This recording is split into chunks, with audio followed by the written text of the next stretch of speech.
All the class felt like the main character, Stella, is relatable, and we can't wait to see where you guys finally end up and take it. So, with that being said, this is the beginning of their story. It's still untitled. It's fine. Yeah. You wanted to set it up for us so we know what it's about and what we're reading? Listen to? Well, so our story, we can only read like half of the first chapter. Because the first chapter is like 2 pages, which is our longest chapter. We decided to do this. How many chapters do you have so far? We have 9. yes, right? 9. 9 now? Okay. And Finishing up the 9.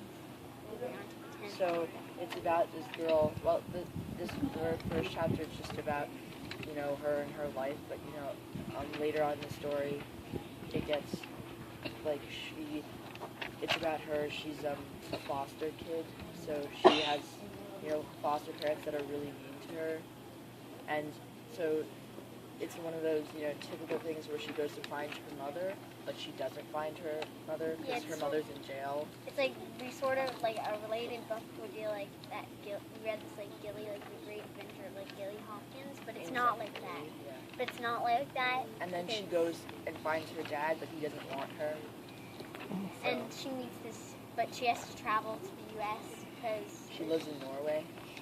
yeah. And they researched, they have Norwegian names, they have the language, they really got in depth to the story. So please begin, it's amazing. Right, but I don't think there's any dialogue in the first chapter. Oh, the first chapter? Okay. Feeling lonely is different than being alone. Lonely is when you want company. When alone is, it's something that you can only feel when you're alone. Then, or rather always, I was lonely, never alone. I was not the type of person who likes company, but only with one person I never forget, my mother. When they took my mother away from me, I could never forgive myself for leaving her without a goodbye. When she left, I was young. I didn't realize that this was a forever goodbye. Just a goodbye like you say to your friend. But they took her away for a good reason. She was a drunk, a drug addict, and just an evil person. But I love her, and I don't know why. Maybe I only realized until now, but all I know is that I truly do love her. There's nothing in my mind questioning my love for her. A person is supposed to love her, right? Well, I do love her.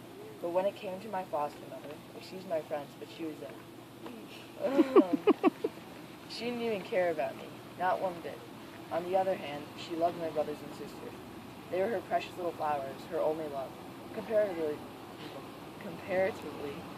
in my foster mother's world, if my siblings were her pets, I would have been a piece of dust she never even acknowledged. But of course, I was a foster kid, and like Alexander, Gustav, and Heike.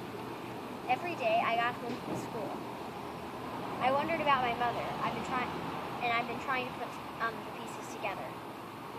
I didn't put together the pieces. I barely knew her because she left me when I was 4, but I still love her. All of a sudden, when I was 3.5 years old, we were suddenly moving to Oslo, which, in case you didn't know, is the capital of Norway. A place I didn't even know about because I lived in the United States my whole life. I was excited but nervous to leave my friends, but after a while I acclimated to Norway.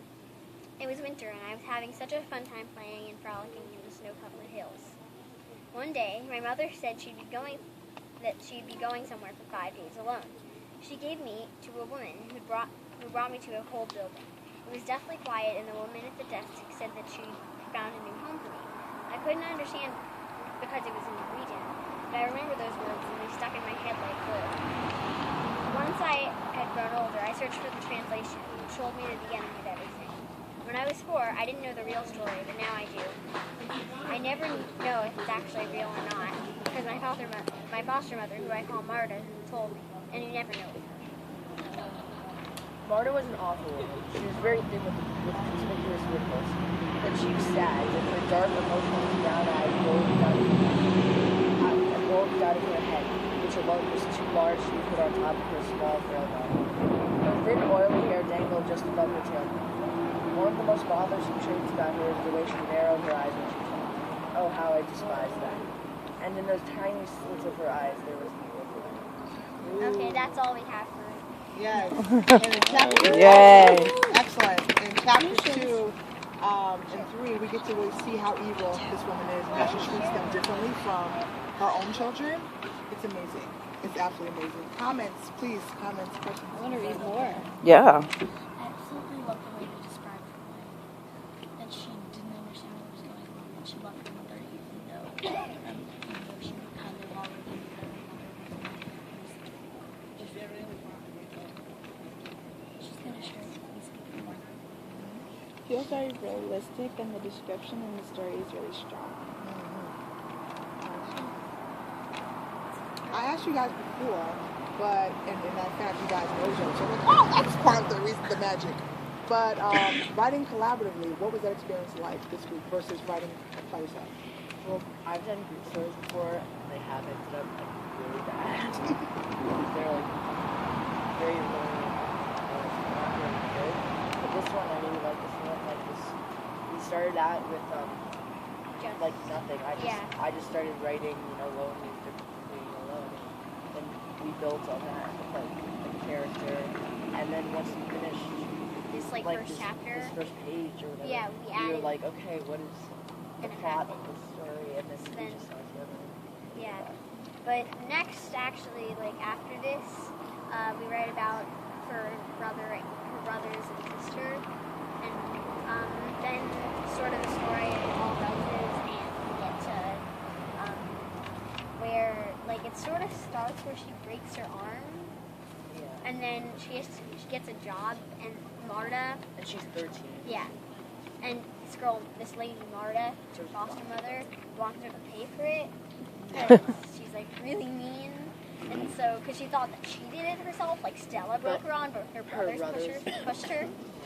So yeah. So then after that, she she spends the money on a plane ticket, and she tells her mom that she's going to her friend's house. Yeah, and then she goes for America, and The journey begins. yeah, and then she meets this lady Kate, and that's really what it's about. Yeah, it's really a great story. And it was fun watching them plot it out. And I kept telling them that, the stakes have to increase. What is the tension? There's always tension in every scene. And having her fly to America. Now she's on a plane. Now what's she going to do? She's 13. Where's she going to live? They invented a character. So it's they always move their story forward with action. The trajectory just keeps become more and more climactic. So I was very impressed with their decision to stick with it and to move the story forward. So excellent job, ladies. Excellent job. You really drew us in. Yeah. I can share it with you. I hope so. Yes, you can. Okay.